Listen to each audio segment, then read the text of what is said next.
kisah Isra dan Mi'raj ini menunjukkan bahwa Allah itu adanya di mana? Adanya di atas, di langit. Hamdan wa syukran lillah, nusalli wa nusallimu ala rasulillah wa ala alihi wa sahbihi wa man tabi'ahudah, la hawla wa la quwata illa billah, amma ba'du. Pada kesempatan kali ini kami ingin menjawab syubhat yang sudah dilakukan oleh kaum sebelah, yaitu Wahabi. Mereka itu menyebarkan pemahamannya ataupun keyakinannya bahwa Allah itu ada di atas. Kemudian mereka menyinggung-nyinggung masalah Isra Mi'raj, dan Allah itu di atas. Buktinya Isra Mi'raj itu Nabi ke atas katanya. Sehingga dengan cara begitu mereka itu memancing orang-orang awam untuk percaya kepada keyakinan mereka bahwa Allah itu ada di atas. Perlu dipahami, untuk memahami agama itu kita butuh penjelasan dari para ulama. Di dalam kitab Fathul Bari Syarah Sahih Bukhari, Al-Hafiz Imam Ibnu Hajar Al-Asqalani, beliau menjelaskan di dalam kitab tersebut, yaitu kitab Fathul Bari Syarah Sahih Bukhari punya kami juz ke-7 halaman 42 terbitan Darul Kutub Al-Ilmiyah. Fa mu'taqadu salafil a'immati wa ulama is-sunnati minal khalafi annallaha munazzahun anil harakati wa tahawuli wal hululi laisa kamitslihi syai'un.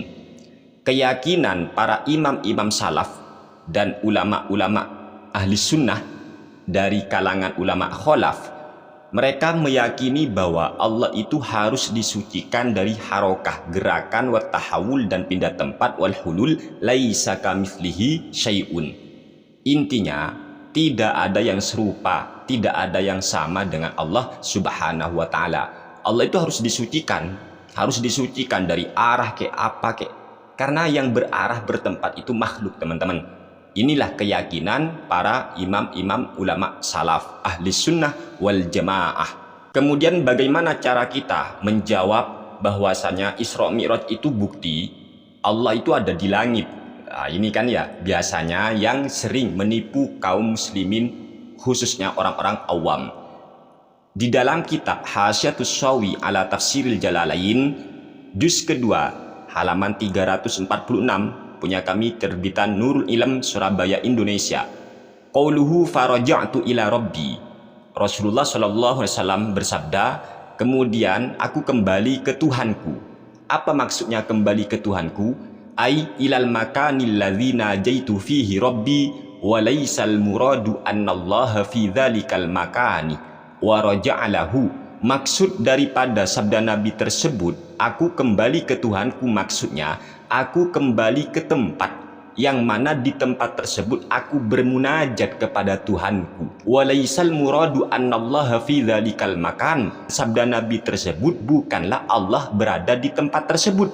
Wa raja'alahu, dan Nabi kembali kepada Allah. Enggak seperti itu cara memahaminya. Fa inna i'tiqada dzalika kufrun. Keyakinan yang semacam itu merupakan sebuah kekufuran. Orang yang meyakini Allah berada di sebuah tempat, maka itu kekufuran. Balil muradu annallaha ja'ala hadzal makana mahallan di sayyidina Muhammadin sallallahu alaihi wasallam yunajihi fihi.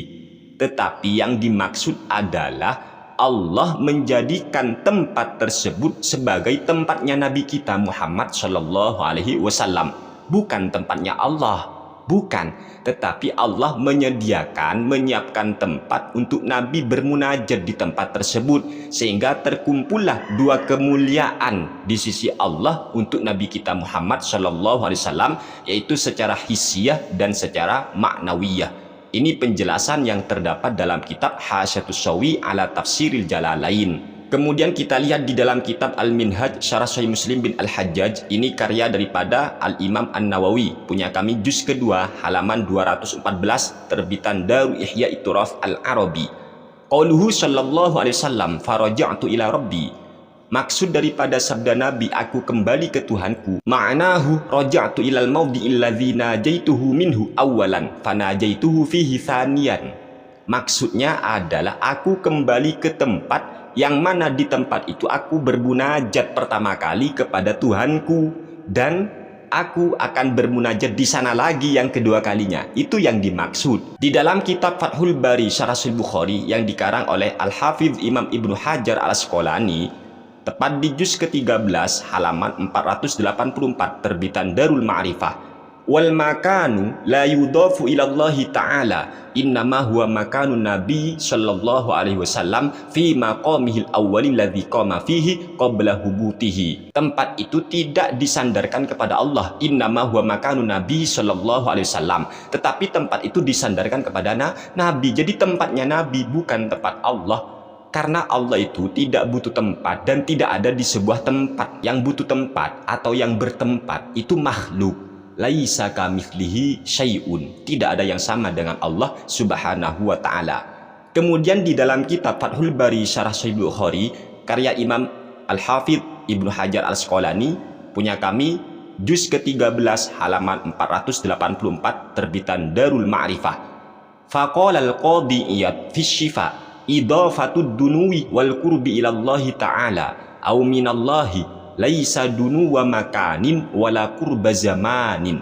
Al-Qadhi Iyad berkata dalam kitabnya Asy-Syifa, penyandaran kata dekat kepada Allah ataupun dekat dari Allah, laisa dunu wa makanin wala qurba zamanin. Yang dimaksud itu bukan tempatnya yang dekat, bukan, atau kurba zaman, enggak seperti itu. Orang itu dekat dengan Allah, maksudnya bukan tempat orang itu dengan Allah dekat, enggak seperti itu cara memahami. Wa innama huwa bin nisbati ilan nabi sallallahu alaihi wasallam ibanatun li azimi manzilatihi wa syarifi rutbatihi. Nabi dekat dengan Allah, ibanatun, ini menjelaskan kepada kita li azimi manzilatihi, yang dimaksud adalah keagungan posisi Nabi, wa syarifi rutbatihi, derajat Nabi itu mulia di sisi Allah Subhanahu wa taala. Jadi ketika kita ngomong Nabi dekat dengan Allah, maksudnya ya bukan tempat Nabi dekat dengan tempatnya Allah, enggak seperti itu. Wa bin nisbati ilallahi azza wa jalla ta'nisun li nabiyhi wa ikramun lahu. Sedangkan kata dekat ketika dinisbatkan kepada Allah, Allah dekat dengan Nabi. Seumpama gini ya, maka itu maksudnya Allah itu menghibur nabinya dan memuliakan nabinya. Itu yang dimaksud memuliakan, bukan dekat tempatnya. Wa yuta'awwalu fihi ma qaluhu fi hadithi yanzilu rabbuna ilas sama'i. Maka begitu juga di dalam masalah hadis yanzilu rabbuna ilas sama'i, Tuhan kami turun ke langit. Itu harus ditakwil seperti itu. Wa kadza fi hadithi man taqarraba minni shibron taqarrabtu minhu dzira'an. Ada lagi hadis, barang siapa yang mendekati aku sejengkal, maka aku akan dekat dengannya sehesta. Wa qala ghairuhu, imam yang lain berkata, ulama yang lain berkata selain Al-Qadhi Iyad, ad-dunu majazun anil qurbil ma'nawi. Lafaz ad-dunu, dekat, Nabi dekat dengan Allah, itu hanya majaz maknawi, ya, dekat secara maknawi, li izhari azimi manzilatihi inda rabbihi, untuk menampakkan keagungan posisi Nabi di sisi Tuhannya Ta'ala. Ini Fathul Bari Syarah Sahih Bukhari ya, karya Imam Al-Hafidz Ibnu Hajar Al-Asqalani. Keterangannya juga sama dalam kitab Al-Minhaj Syarah Sahih Muslim bin Al-Hajjaj karya Imam An-Nawawi. Jadi begitu cara memahami hadis-hadis Nabi. Tidak benar apabila ada orang yang mengatakan Allah itu ada di atas, buktinya ada Isra Mi'raj, Nabi ke atas. Wah, ini ngawur. Cobalah, andaikan memang benar harus dipahami secara hakikat seperti itu menurut Wahabi, maka coba cek di dalam surat Al-An'am ayat ketiga. Allah berfirman, wa huwallahu fis samawati wa fil ardi, wa huwallahu fis samawati wa fil ardi. Ayo, gimana ini? Allah ada di langit dan di bumi. Ayo, Anda nggak mau nerima ayat ini? Monggo. Kalau pemahaman ayatnya gak seperti ini, artinya Allah tidak di langit dan tidak di bumi, berarti itu ditakwil. Makanya orang anti takwil akan pusing, akan bingung. Ini ada ayat ini ayat ya. Wa huwallahu fis samawati wa fil ardi. Wa huwallahu fis samawati wa fil ardi. Ini ayatnya. Kalau seumpama ada orang yang mengatakan, oh ini maksudnya gini, ini maksudnya gini, berarti ditakwil itu. Ditakwil. Makanya jangan sok-sokan menolak takwil. Gitu teman-teman. Intinya Ahlus Sunnah wal Jamaah itu sekali lagi meyakini Allah itu tidak butuh tempat, tidak ada di sebuah tempat. Allah itu tidak ada di sebuah tempat, nggak ada. Laisa kamitslihi syai'un. Ayo kita sucikan Allah Subhanahu wa Ta'ala. Jangan pernah menyamakan Allah dengan makhluk. Makhluk itu bagaimana? Makhluk itu turun naik ke sana ke sini, kemari dan semacamnya. Itu makhluk. Allah nggak seperti itu. Semoga apa yang kami sampaikan bermanfaat. Amin ya rabbal alamin. Kurang lebihnya mohon maaf. Wassalamualaikum warahmatullahi wabarakatuh.